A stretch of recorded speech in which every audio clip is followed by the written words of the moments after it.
We're in the lead. UAV ready.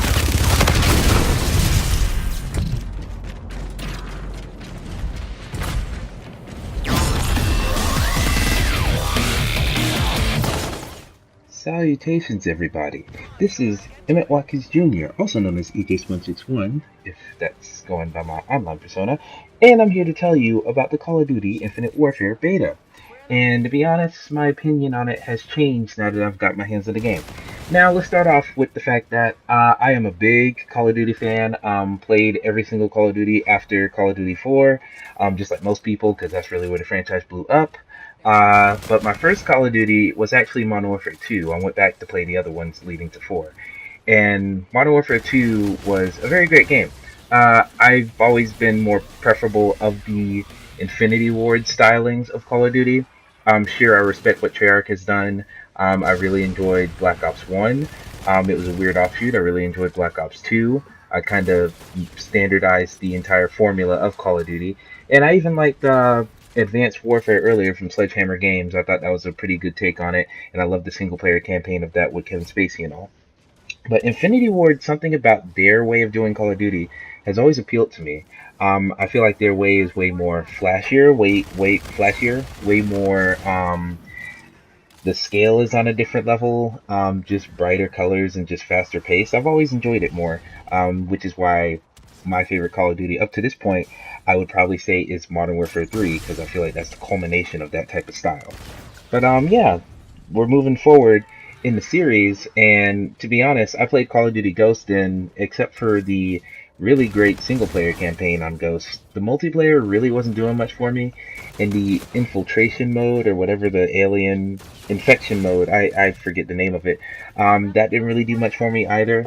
But Ghost had a great single player, but the multiplayer was just not doing much for me. The time to kill was just very quick, and didn't feel like you had much time to do anything in that game. But then I thought Black Ops 3 was going to be a good, high point for the franchise, and I played Black Ops 3, and I did like it at the time, and I do still think it is a good game to this day. But it felt like they standardized the gameplay level. And by what I'm saying that, it kind of like sterilized that. If you play Black Ops 3, then pretty much the whole loop is you rank up, earn your weapons, and then when you use your weapons, the weapons rank up, then you earn your attachments, and you can get camos and different challenges on the way, and then maybe you'll unlock some challenges that'll help you get an XP boost, and then just keep ranking up. And then if you want new special weapons and camos, you just earn crypto keys through every game, and then you go into the whatever supply drop store and buy supply drops with your crypto keys, and it's just that system. And then you can buy supply drops for money if you want to, and it's just like a whole system, and it just loops back into itself. And it just felt very sterile. It felt very cold, that whole gameplay system. And even the single player campaign, which is usually great in Call of Duty games, this one just felt like it was meant to be played in co-op. So playing it by myself the whole way through, it just didn't. It just wasn't on the same scale as other Call of Duty games. It was fairly underwhelming, if I'm being honest with myself. I did appreciate how weird it was in tone and such. It was way different than every other Call of Duty game in that respect. But just from a gameplay level system, it just didn't feel right to me. But that leads us finally into Infinite Warfare. What is Infinite Warfare doing that makes me like it a little bit more than that? Well, I'll tell you. First off, if you take the fast times to kill that was in Call of Duty Ghosts, and you combine it with the free-flowing movement systems of Black Ops 3, you get this game, and this game is really great because of that. See, the problem with Ghosts is that the time to kill was very fast, but people just ran around at whatever the common running speed was. The movement of the game was very slow paced, and as soon as you saw an enemy, you're down, you're dead, because the only way to have a quick reaction time in that game is on the trigger. If you shoot first, you win. But in this game, since the movement system is much more varied, then you can get enemies coming at you from anywhere. You can get people coming at you from the ceiling. You can get people sliding in really quick. So from the ground, it's instead of it being a level playing field, it's a more vertical playing field. I had to think of the word there. And it very much so makes it so people have a chance this time. It's not you see an enemy, you're dead. Now it's you see an enemy, but you've been running around, so maybe you're behind them, or maybe they're in the air. There's a little bit more. There's more of a dance to combat rather than it just being whoever sees first is dead. Um, so I really appreciate that aspect of it. I like how they're incorporating the future aesthetic into the game.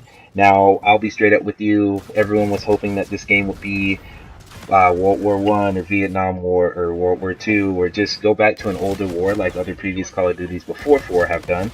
But I'm totally fine with the space aesthetic. I'll tell you right now, I'm looking forward to playing Titanfall 2 when that comes out and that has a future aesthetic as well. I have no problem with it. But it does. I did worry that it was gonna make this whole franchise as a whole turn more into a sci-fi game and lose a little bit of its personality because every game's going into that future space type of aesthetic. You got your Destinies, you got your Titanfalls, you got your.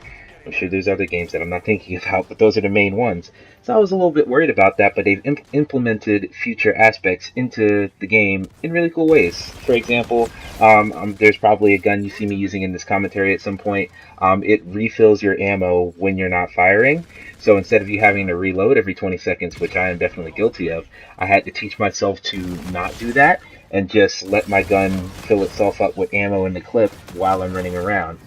And then they have other guns. I think every gun in this game is going to have like a special feature like that. That SMG that I just talked about that refills your ammo, that's its special feature, refilling your ammo. And then there's other guns that have, there's a sniper rifle, you can change it to an assault rifle, so you can just automatic fire on people instead of having to just aim in and get your one shot, one kills. I just unlocked the SMG that has dual mags.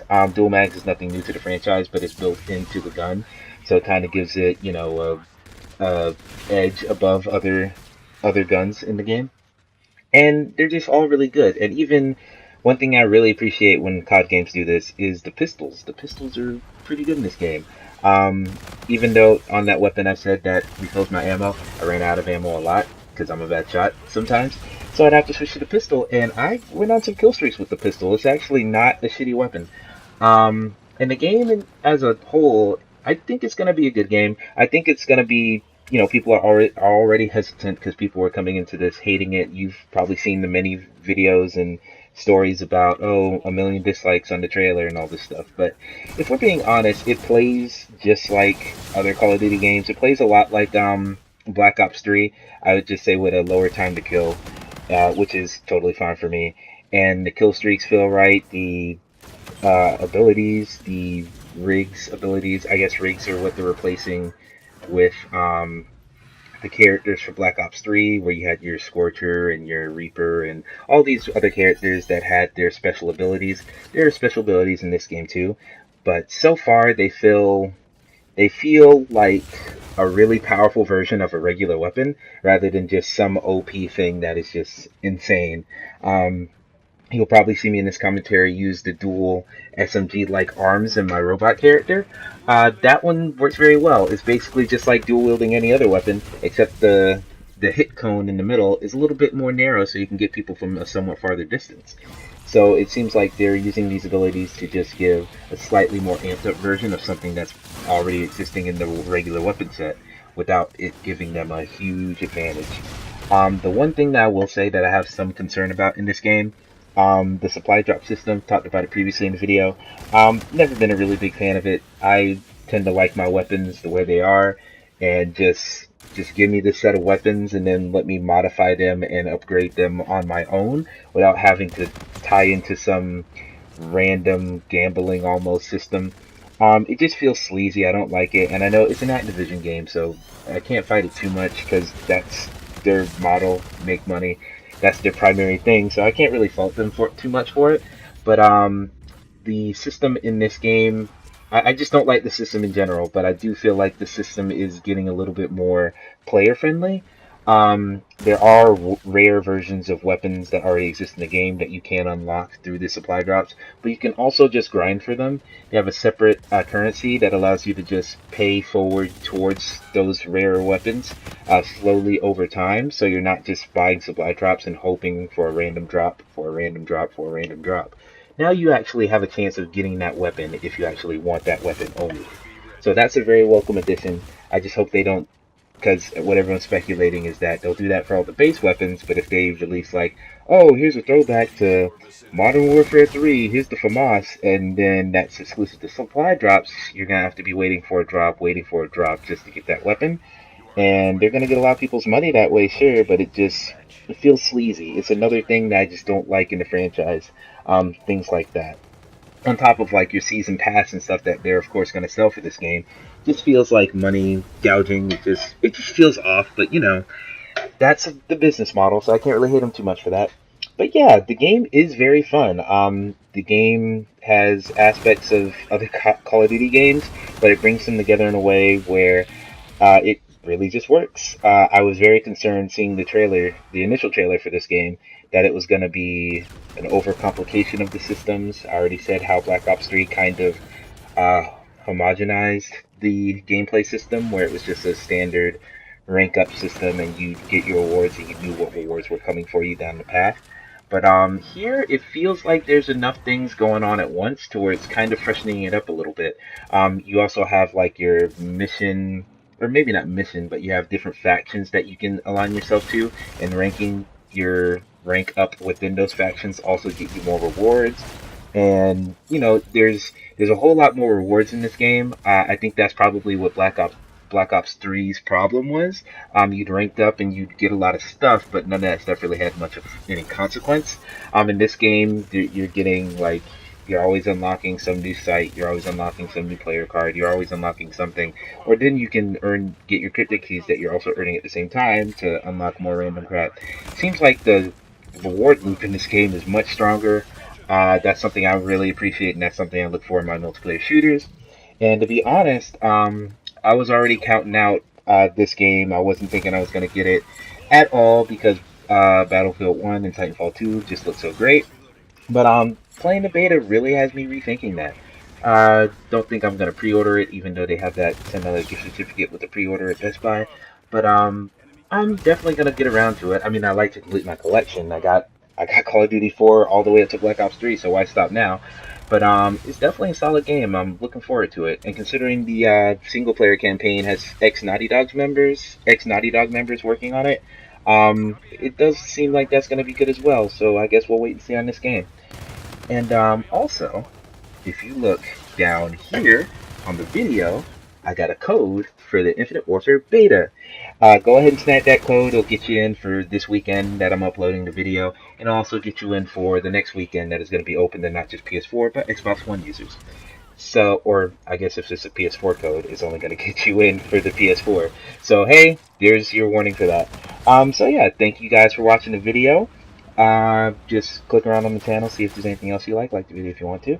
And thank you for watching. Y'all have a swell day. I'ma see y'all later. I don't know why I had an accent, but whatever. Peace.